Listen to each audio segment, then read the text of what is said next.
capítulo 7, verso 11 dice así, leemos: si pues la perfección fuera por el sacerdocio levítico, ¿qué necesidad habría aún de que se levantase otro sacerdote según el orden de Melquisedec y que no fuese llamado según el orden de Aarón? Porque también el sacerdocio, porque cambiado el sacerdocio, necesario es que haya también cambio de ley. Y aquel de quien se dice esto es de otra tribu, de la tribu de la cual nadie sirvió al altar. Porque manifiesto es que nuestro Señor vino de la tribu de Judá, de la cual nada habló Moisés tocante al sacerdocio. Y esto es aún más manifiesto si a semejanza de Melquisedec se levanta un sumo sacerdote distinto, no constituido conforme a la ley del mandamiento acerca de la descendencia, sino según el poder de una vida indestructible, pues se da testimonio de él: tú eres sacerdote para siempre según el orden de Melquisedec. Queda pues abrogado el mandamiento anterior a causa de su debilidad e ineficacia y de la introducción de una mejor esperanza por la cual nos acercamos a Dios.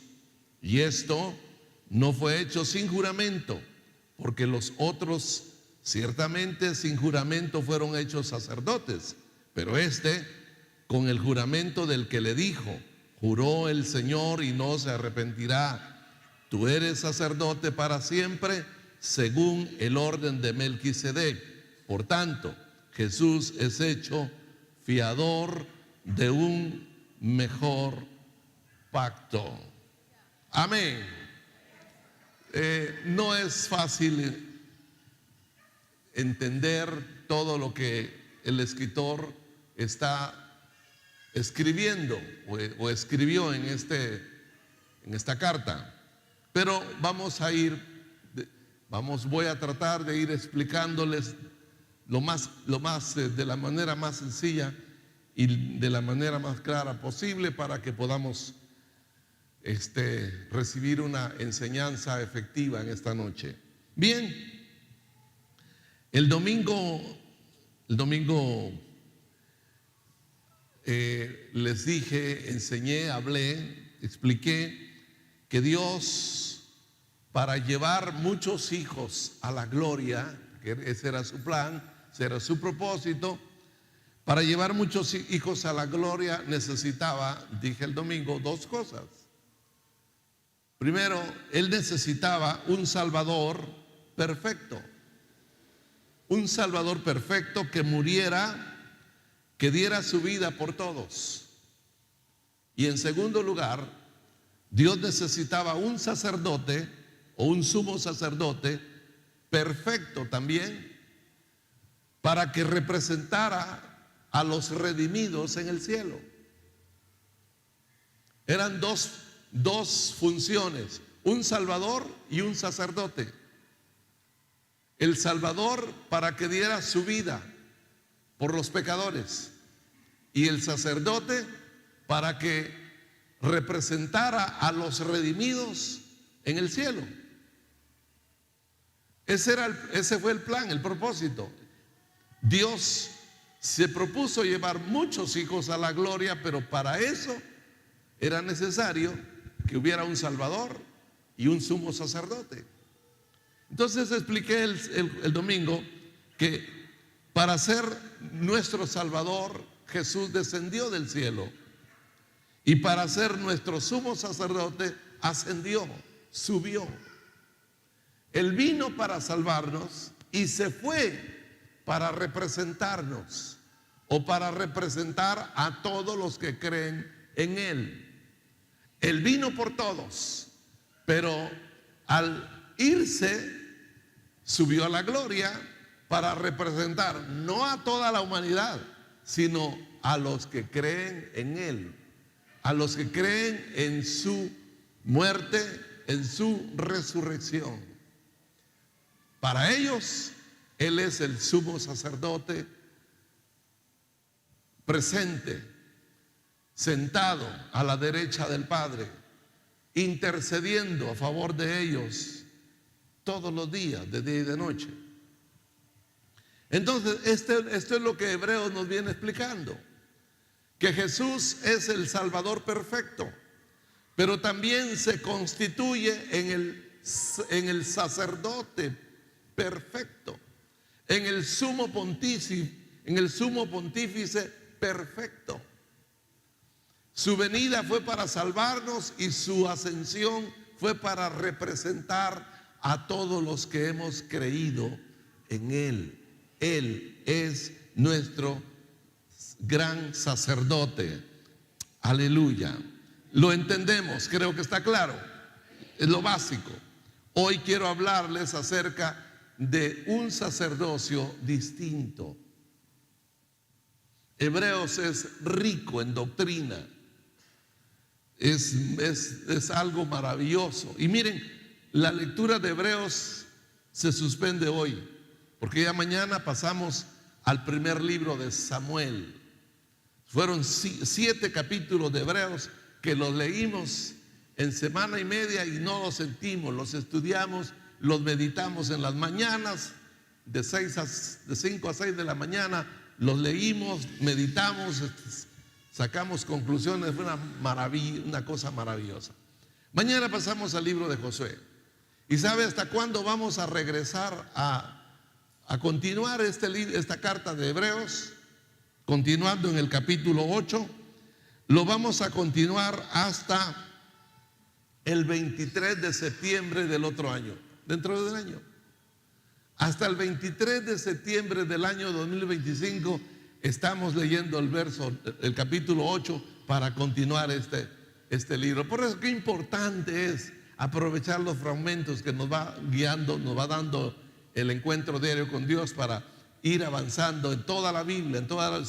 Son 5 años para leer toda la palabra de Dios, todo el libro, la Biblia, los 69 libros.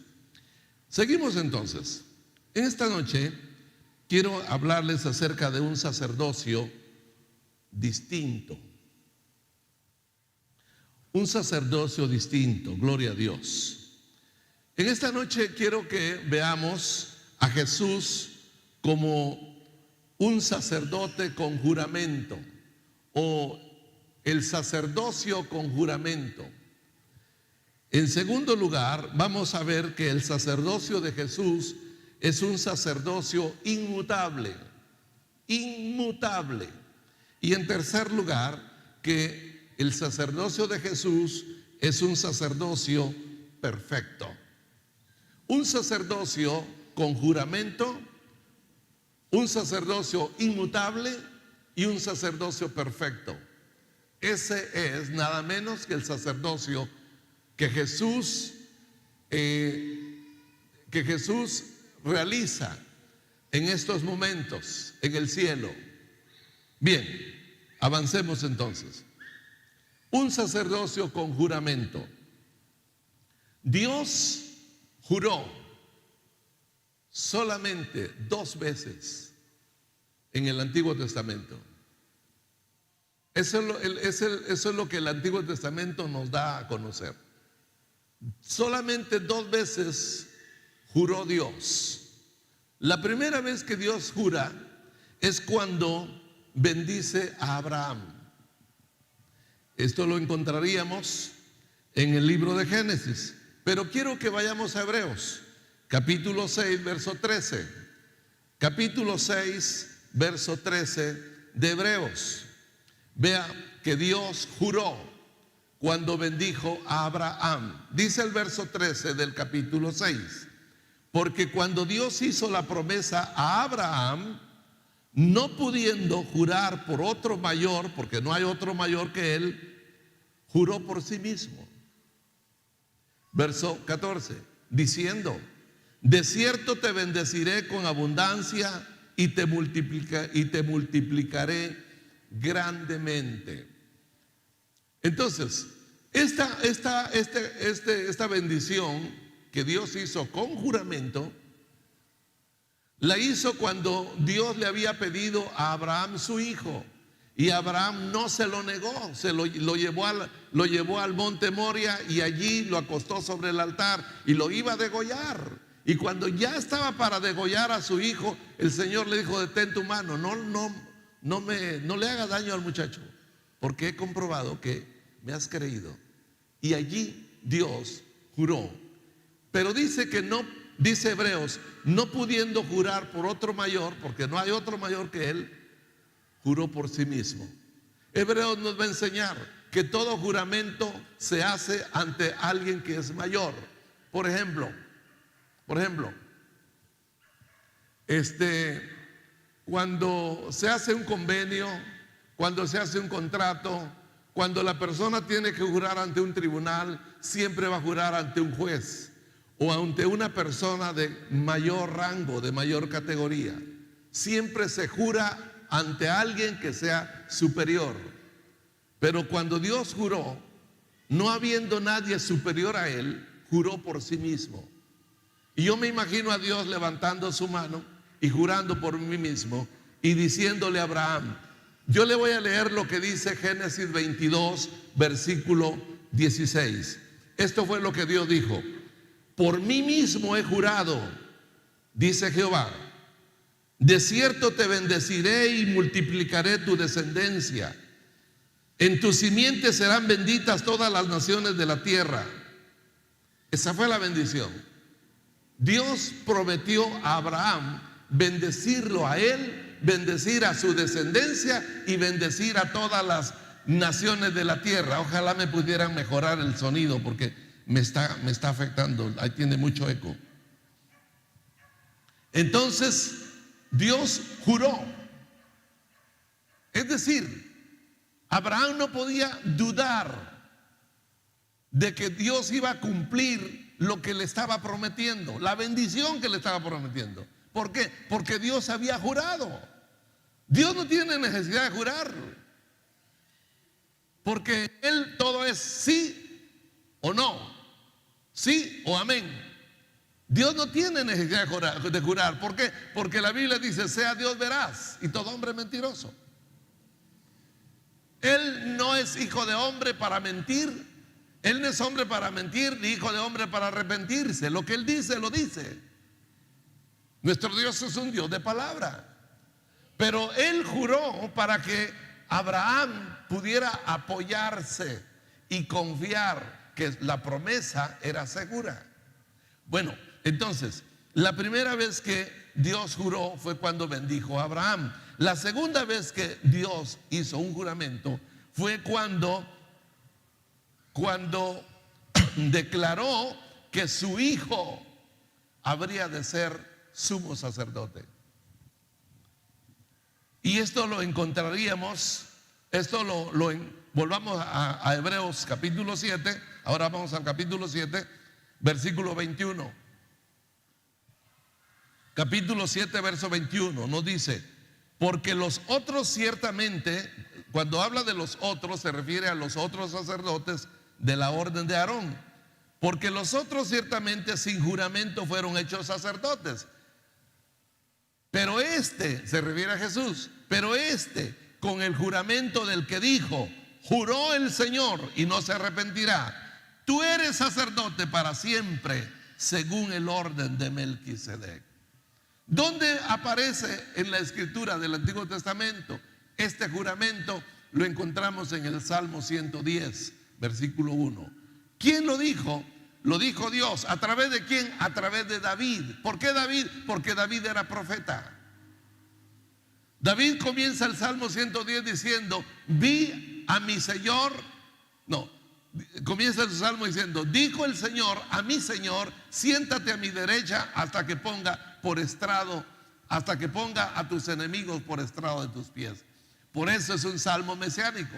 David está viendo al Padre invitando a su hijo a que se siente a su derecha hasta poner a todos sus enemigos por estrado de sus pies. Eso dice el verso 1. El verso 4 del Salmo 110 dice: dijo Jehová, juró Jehová, dice, juró Jehová. Juró Jehová y no se arrepentirá. tú eres sacerdote para siempre según el orden de Melquisedec. Otra vez, ¿tiene Dios necesidad de jurar? No, porque un juramento siempre se tiene que hacer ante una persona superior, una autoridad. Pero Dios no tiene ninguna autoridad sobre él. Entonces él jura y hace un juramento acerca de que su hijo sería sacerdote, pero de otro orden, no del orden de Aarón, sino del orden de Melquisedec. Muy bien. Entonces, Hebreos nos habla de un sacerdocio distinto.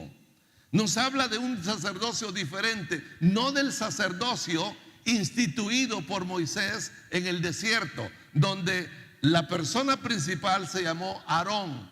Sus hijos Gersón, Abiú, Nadab, ellos fueron los que formaron toda la descendencia sacerdotal. Todos los hijos de Aarón serían sumos sacerdotes. Todos ellos pertenecerían a la familia de los sumos sacerdotes.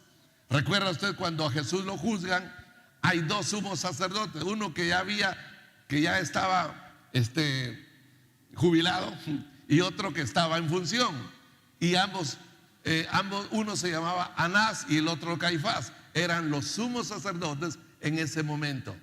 Entonces, todo sumo sacerdote tenía que ser de la familia de Aarón, descendiente de la tribu de Leví. Bien, entonces aquí nos está hablando el verso 21 de que Dios juró que habría de levantar un sacerdocio distinto, no descendiente de Aarón, sino un sacerdocio del orden de Melquisedec. Este personaje es bien extraño.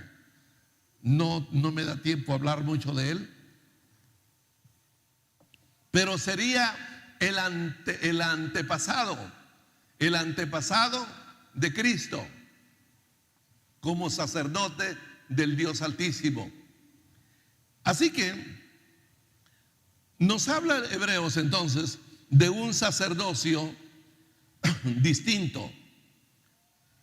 Vamos a leer un poquito más esta carta. Vamos al capítulo 7 otra vez, versículo 14 en adelante.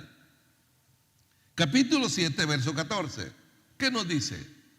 Porque manifiesto es que nuestro Señor vino de la tribu de Judá, de la cual nada habló Moisés tocante al sacerdocio, porque el sacerdocio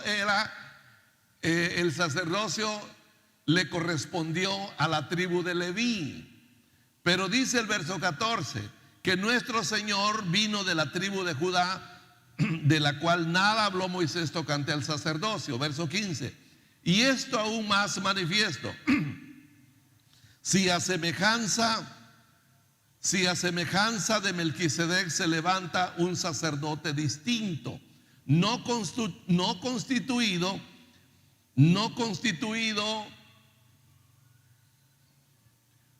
conforme a la ley del mandamiento acerca de la descendencia, sino según el poder de una vida indestructible. Verso 17. Pues se da testimonio de él: tú eres sacerdote para siempre, según el orden de Melquisedec. Amén.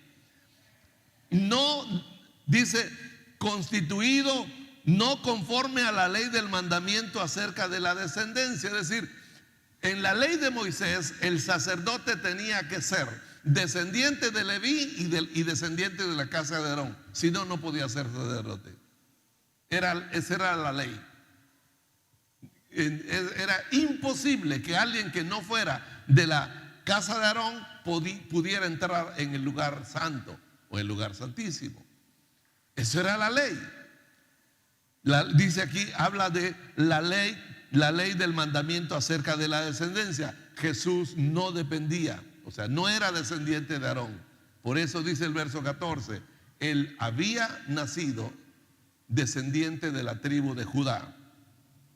El versículo 28 del mismo capítulo, capítulo 7, nos dice: porque la ley constituye sumos sacerdotes a hombres débiles, pero la palabra del juramento posterior a la ley, al Hijo, hecho perfecto para siempre. Gloria a Dios. Entonces, Hebreos nos está hablando de un sacerdocio distinto, diferente al sacerdocio del Antiguo Testamento, que lo encabezaba Aarón y sus hijos, correspondiente a la tribu de Leví. Nos habla de un sacerdocio distinto, pero también nos habla de un sacerdocio bajo juramento. Los sacerdotes levíticos o descendientes de Aarón no entraban al sacerdocio bajo un juramento. Ellos simplemente entraban al sacerdocio porque pertenecían a la casa de Aarón y a la tribu de Leví. Dios no hacía ningún juramento sobre ellos. En cambio, cuando se refirió a su hijo, de que él iba a ser el sumo sacerdote eterno, Dios juró. Él juró, Jehová juró diciendo,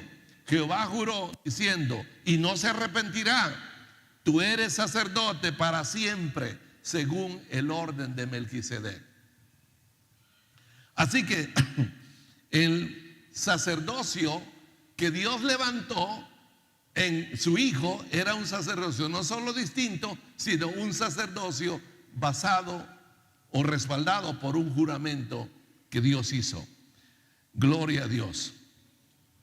Entonces, la ley exigía entonces, hermanos amados, que los sacerdotes fueran de la descendencia o de la casa de Aarón, de la tribu de Leví.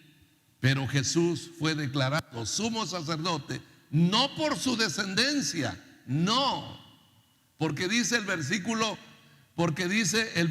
13, aquel de quien se dice todo esto es de otra tribu, de la cual nadie sirvió en el altar. Jamás un descendiente de la tribu de Judá se atrevió siquiera a entrar al atrio. Jamás. Tenían que ser de la tribu de Leví. Entonces, eso era lo que la ley exigía, que los sacerdotes fueran descendientes de Aarón, de la tribu de Leví. Pero Jesús fue declarado sumo sacerdote no por hombres, sino por Dios mismo, y no por la descendencia física, sino por haber subido a los cielos. Por eso dice el verso 16 del capítulo 7, dice: no constituido conforme a la ley del mandamiento acerca de la descendencia, sino según el poder de una vida, ¿qué? ¿Una vida qué? Por eso Dios constituyó a su Hijo sacerdote para siempre, porque al levantarlo de entre los muertos le dio una vida indestructible, eterno. Por eso hablamos de un sacerdocio eterno. Su sacerdocio no se basa en una descendencia física. Él no se identifica con una tribu de Israel, ni con una casa de la tribu de Leví. No, él es levantado de entre los muertos, de la tumba, y es llevado al cielo para sentarse a la derecha del Padre y empezar allí su función sacerdotal. Un sacerdote o un sumo pontífice, cuando entraba al lugar santísimo, nunca se sentaba.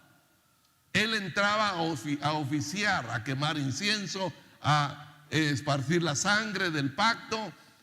Dentro del lugar santísimo no había una silla, no había un banco, solo estaba el arca del pacto, nada más. En el lugar santísimo, donde podía sentarse el sacerdote, no había nada, no había un mueble para sentarse, porque él entraba al lugar santísimo a oficiar, a quemar incienso y a esparcir la sangre del pacto que Dios había hecho con Moisés, con ellos, mejor dicho, con el pueblo. Pero Jesús no está de pie, está sentado. ¿Por qué? Porque su sacerdocio es conforme al orden de Melquisedec. Y resulta que Melquisedec no solamente era un sumo sacerdote, sino también era el rey de una ciudad que se llamaba Salem. Salem. Por eso, Melquisedec quiere decir rey de justicia o rey de paz.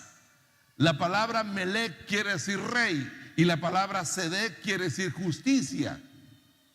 Melquisedec quiere decir rey de justicia, pero era rey de Salem. O sea, es una referencia a la ciudad de Jerusalén. Salem es la palabra Salom, que quiere decir paz, paz perfecta.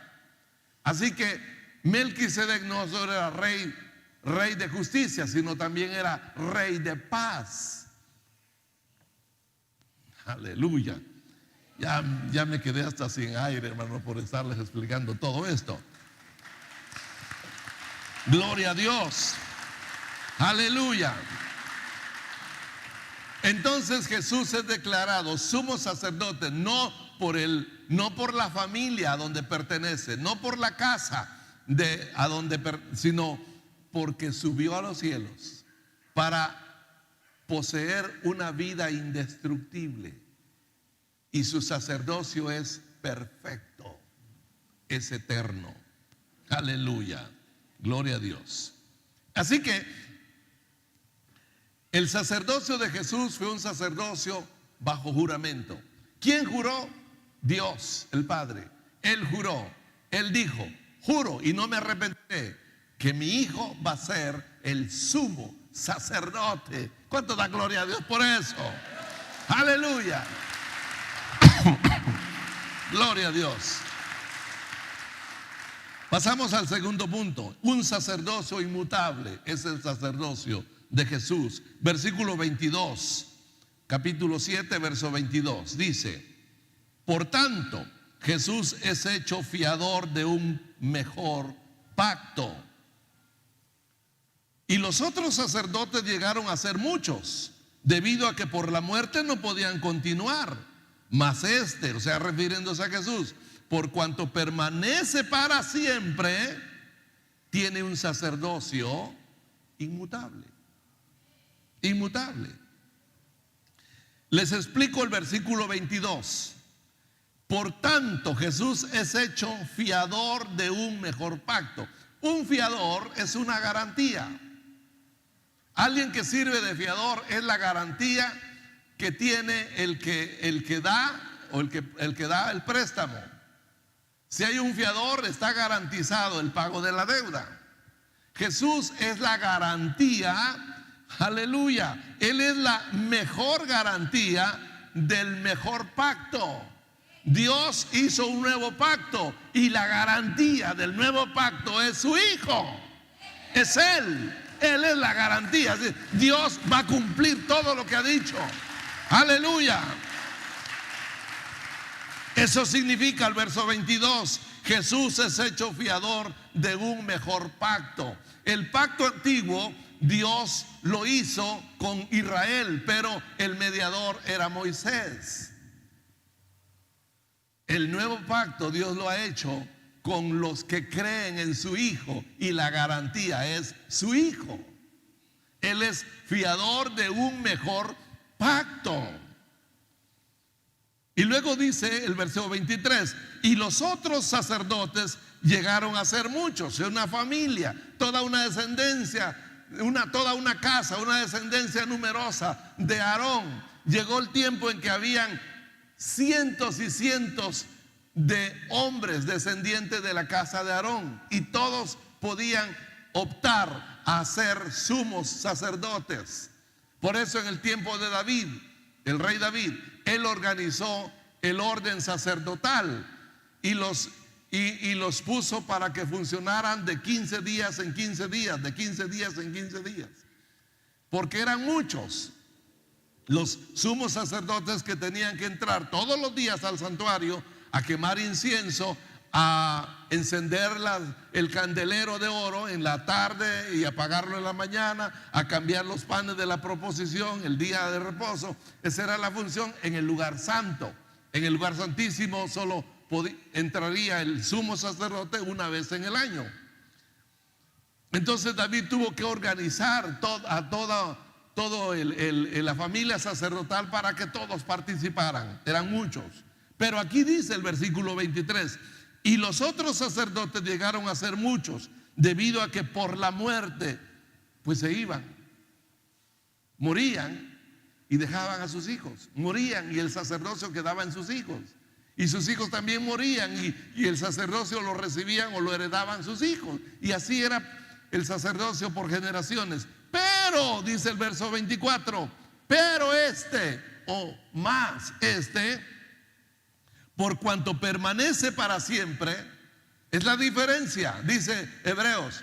Aquellos no podían seguir ministrando porque se morían, pero Jesús, por cuanto permanece para siempre, tiene un sacerdocio inmutable. Aleluya, gloria a Dios. Dele un aplauso al Señor, hermano.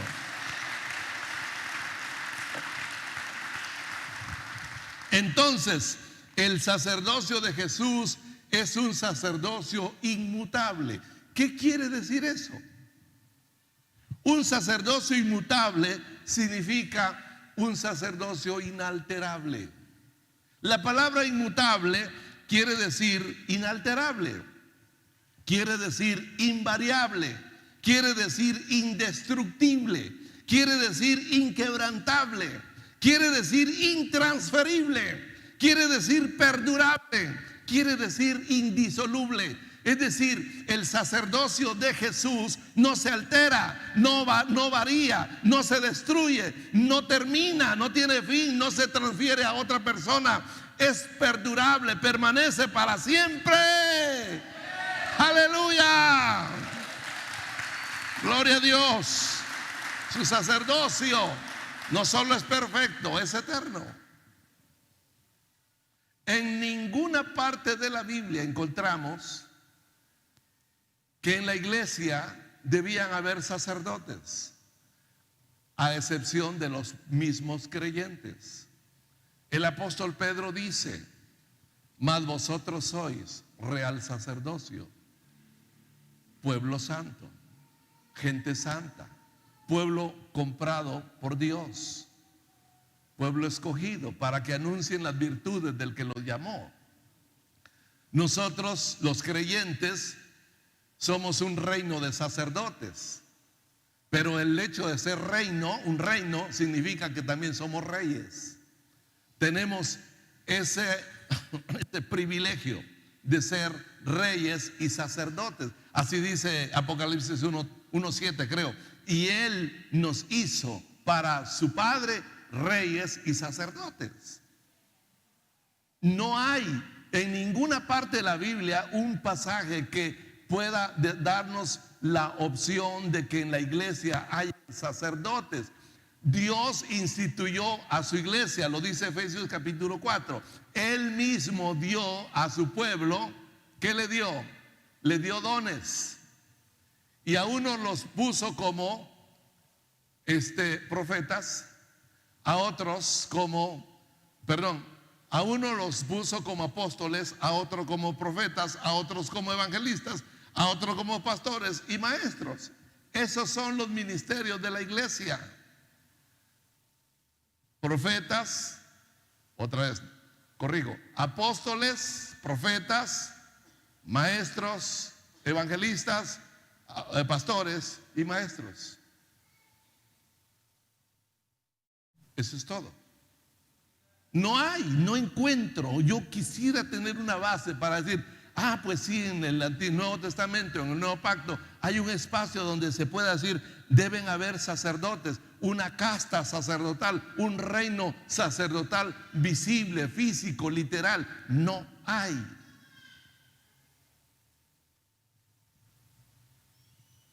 Nosotros somos una familia sacerdotal. Usted y yo formamos una familia sacerdotal. Y nuestro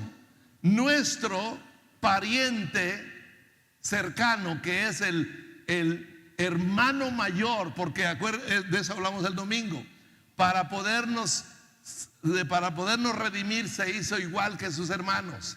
Se hizo igual que nosotros. Tomó nuestra naturaleza humana, haciéndose en todo semejante a nosotros. Entonces, Él, siendo semejante a nosotros en todo, habiendo tomado un cuerpo idéntico con todas las debilidades nuestras, habiendo tomado eso, habiéndose echado encima nuestra naturaleza humana, Él ahora puede ser nuestro sumo pontífice. Y nosotros, su familia, somos un reino de sacerdotes. ¿Cuántos dan, hermanos? Esto es maravilloso. Aleluya. Gloria a Dios. Nosotros somos un reino de sacerdotes con un sumo pontífice a la cabeza. No olvide que la iglesia no es un pueblo literal. La iglesia no tiene una sede física. La iglesia no tiene una sede literal. ¿Por qué? Porque es un reino espiritual, un reino sacerdotal espiritual. Entonces, el rey de este reino es invisible, está en los cielos. Pero nos dijo antes de irse: estoy con ustedes todos los días hasta el fin del mundo. Su Espíritu Santo está en nosotros. Él está en su espíritu, Él está presente. Entonces, Él forma con nosotros un reino de sacerdotes.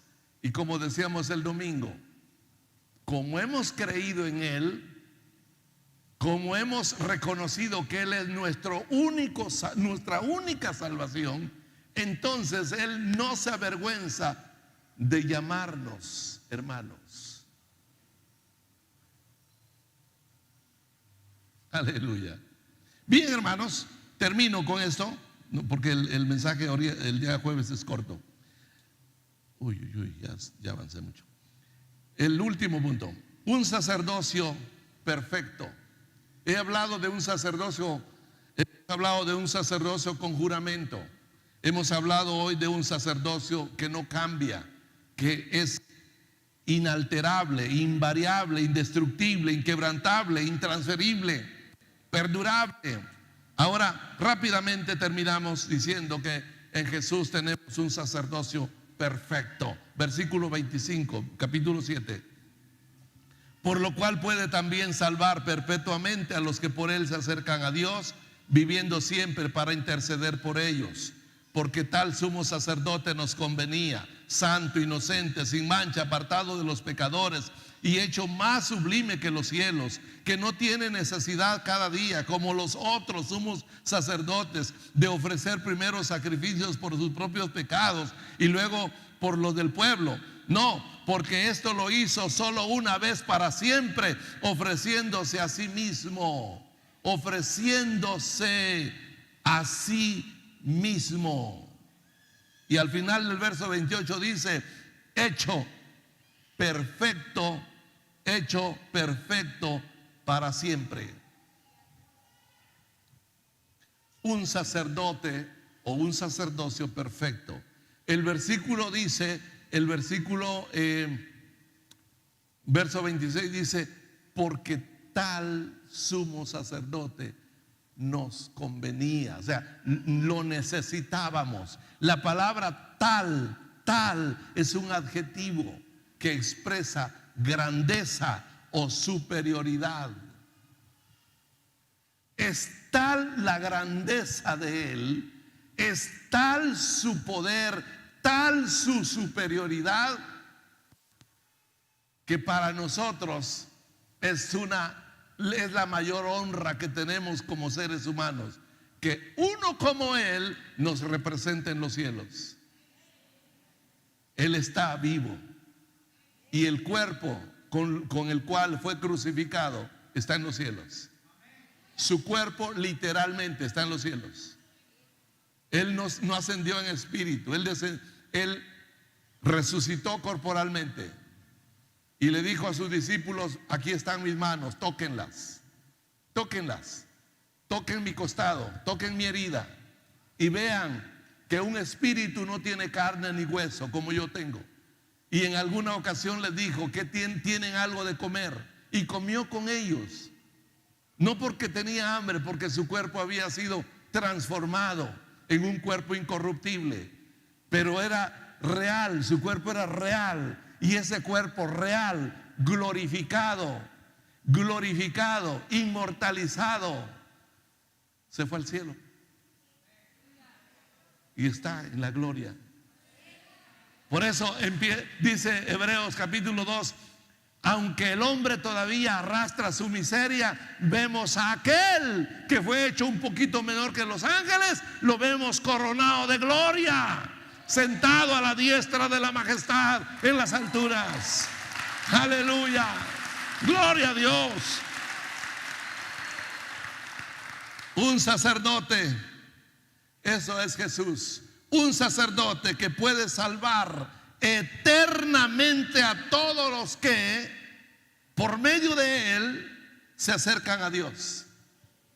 No hay otro medio. Aquí dice a todos los que por medio de él se acercan a Dios. Él es poderoso para salvar a todos, sin excepción. El hombre más miserable, el hombre más perdido, el hombre más perverso, el hombre más corrompido, todos pueden salvarse si se acercan a Dios por medio de Él. Él, no hay otro. Es solamente a través de Jesús. Si no es a través de Jesús, no hay salvación. No lo hay, porque no hay otro nombre debajo del cielo en quien podamos ser salvos. Él es nuestro sacerdote, un sacerdote entonces que puede salvar eternamente a todos los que por medio de él se acercan a Dios, viviendo siempre para interceder por ellos. Aleluya. ¿Sabe usted que si usted le recibió hace 8 días, él ya está intercediendo por usted? ¿Por qué intercede por usted? Porque usted y yo no calificamos para ir al cielo. No calificamos. Todavía tenemos esta naturaleza pecaminosa, corrompida, adámica, corrupta encima, y pecamos. Con esto no podemos entrar al reino eterno. Pero Jesús ascendió para representarnos con su cuerpo e interceder por nosotros día y noche, día y noche, día y noche. ¿Sabe que el diablo nos acusa también día y noche? El diablo nos acusa día y noche, así como acusó a Job. Nos acusa porque él sabe, él conoce dónde andamos, qué hacemos, qué decimos. Él lo sabe todo. No conoce lo que pienso, pero sabe lo que hablo, lo que hago. Todo lo sabe. Todo lo que él ve, él lo sabe. Todo lo que él oye, él lo sabe. Y me lo imagino entrando a la presencia de Dios y acusándome, diciendo: a ese piensas traer a tu gloria, a ese piensas salvarlo, por ese diste tu vida. No, si ese es un mentiroso, ese es un farsante, es hipócrita, es ambicioso, es codicioso, es avaro. Aquí dice viviendo, dice al final del versículo 25, viviendo siempre para interceder por ellos. Gracias, Señor. Amén. Concluyo entonces, según el verso 27, Él se ofreció a sí mismo, se ofreció como sacrificio a sí mismo, pero lo hizo solo una vez, para siempre. Su sacrificio es perfecto. ¿Por qué Él es perfecto?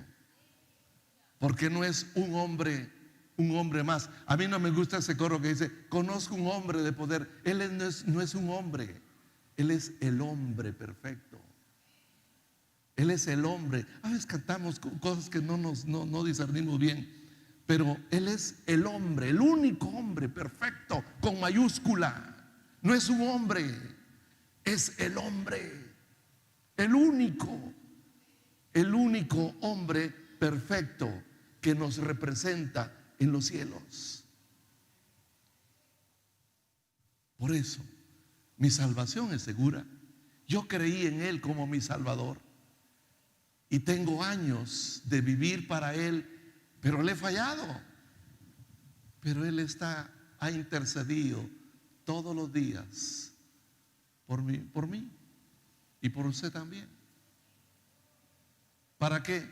Para que la puerta del reino eterno no se cierre jamás para nosotros, para que tengamos segura entrada al reino de Dios.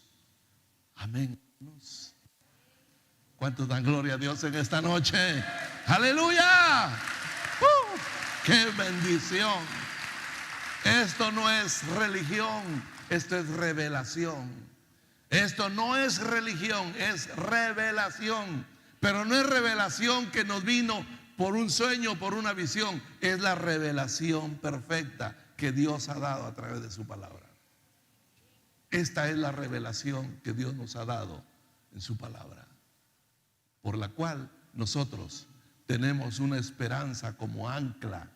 Estamos anclados con una esperanza, sabiendo que el que juró cumplirá. ¿Cumplirá qué? Lo que prometió. Él prometió y juró. Y dice Hebreos: hay dos cosas en las cuales es imposible que Dios mienta: lo que Él juró, lo que Él prometió, lo juró. ¿Para qué? Para que nosotros estemos seguros de que lo que prometió lo cumplirá. ¿Cuántos dan gloria a Dios en esta noche? Aleluya, aleluya, aleluya. Entonces, hermanos, nos preparamos en esta noche para acercarnos a la mesa del pan y de la copa. Nos acercamos a la mesa de la comunión con el Señor, a la mesa donde vamos a tomar el pan para comerlo y la copa para beberla.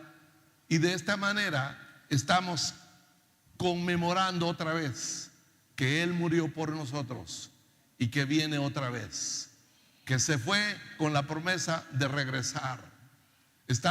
Vamos a celebrar que Él está vivo, que Él resucitó y que viene otra vez. Él viene. ¿Sabe qué?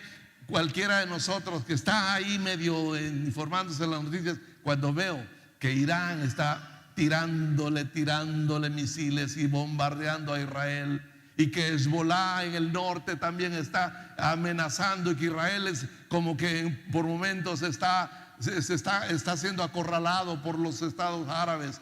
Si se unieran todos, Dios mío, ¿qué sería de Israel? Pero cuando veo eso, simplemente pienso: oh, mi Señor está cerca. El Señor está cerca. El Señor está cerca, porque la venida del Señor va a ocurrir en el momento en que Israel, si es como lo interpretamos, como interpretamos el libro de Zacarías, el Señor vendrá cuando Israel esté rodeado de naciones enemigas y no haya esperanza para ellos. Mi Señor viene. Él viene, hermanos. ¿Cuántos lo esperan? ¿Cuántos anhelan la venida de Él? Aleluya. Gloria a Dios. Así que en esta noche acerquémonos confiadamente y comamos el pan, bebamos la copa, para conmemorar y para recordar y para alegrarnos, sabiendo que Él vive para siempre y vendrá por su pueblo. Vamos a inclinar nuestro rostro. Yo les pido que se pongan de pie y oramos. Padre que estás en los cielos, gracias por darnos en esta noche la bendición de estar en tu casa, la bendición otra vez de celebrar la comunión contigo a través del pan y la copa. Gracias por darnos el privilegio de ser